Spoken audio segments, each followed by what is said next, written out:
All right, welcome. Today we are descending into some of the most unsettling philosophical texts I have ever come across.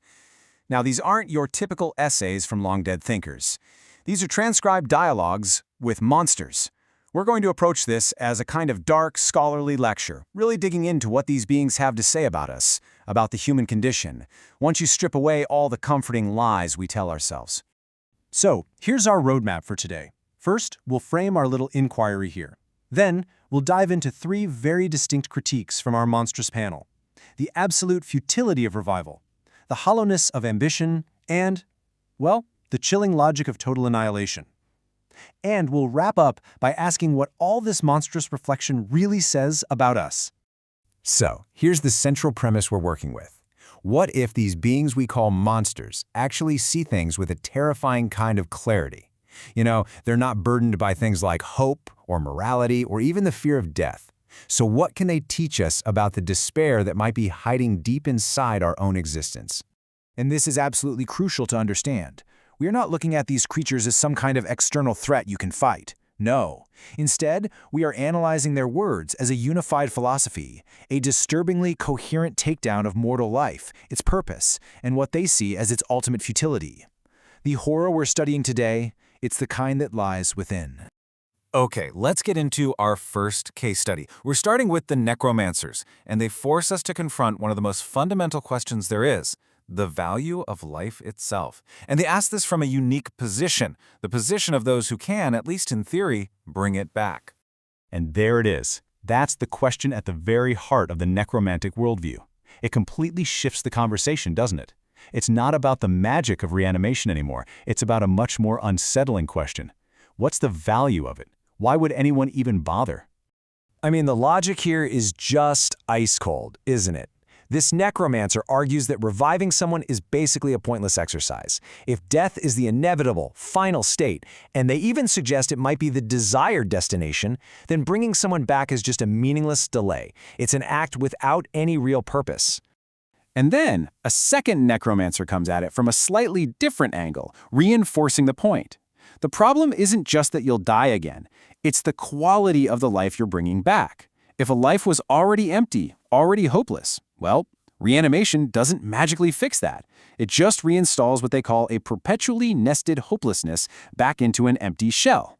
So, here's the core of their critique. For these necromancers, the real horror isn't death. It's a life so completely devoid of meaning that bringing it back would be an empty, maybe even a cruel thing to do.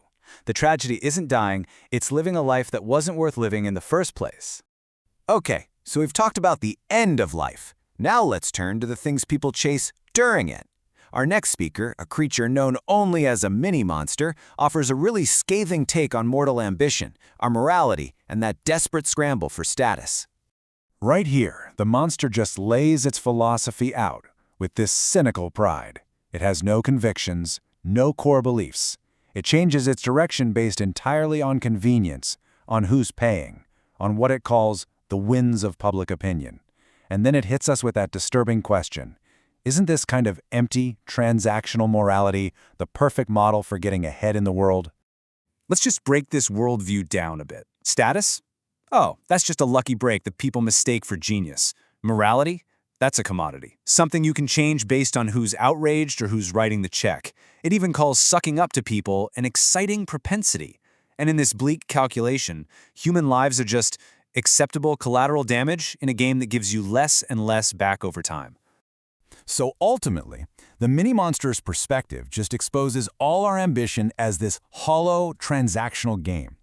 Our striving for success and influence, it's not about creating value or meaning.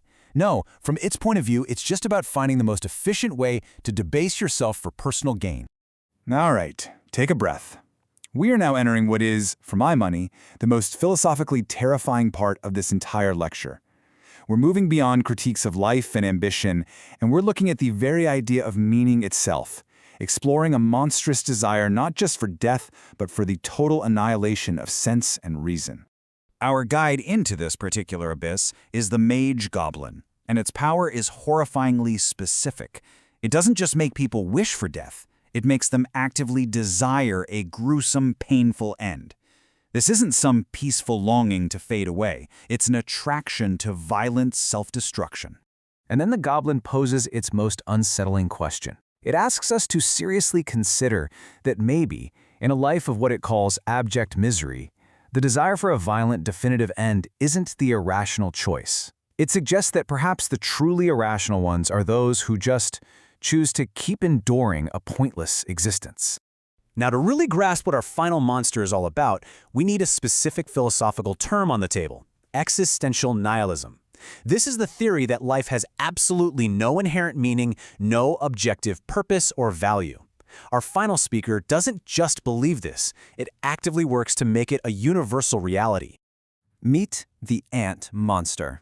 Its one and only motivation is harm. Simple as that. But its method for creating the most damage possible is subtle, long-term. It's not about physical violence. It understands that the deepest, most permanent kind of harm is conceptual. It attacks the very foundation of how we understand our world. And the strategy here is truly insidious. The ant monster achieves maximum harm by corrupting language itself. It inverts meaning, making up mean down, love mean malevolence. Or even worse, it just drains words of their meaning entirely, turning them into, as it says, useless saliva. It's trying to destroy reality by destroying the very words we use to describe it.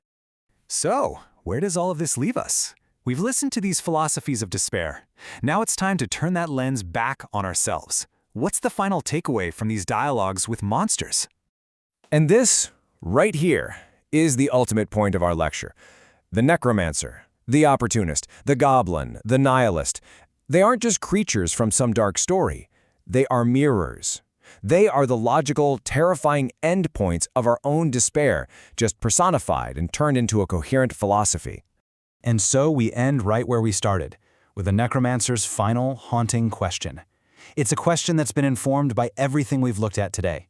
From the view that life is too empty to be worth reviving, to the cynical math that says ambition is just a hollow game, to that final, terrifying logic that in a miserable world, destroying all meaning might just be a rational act.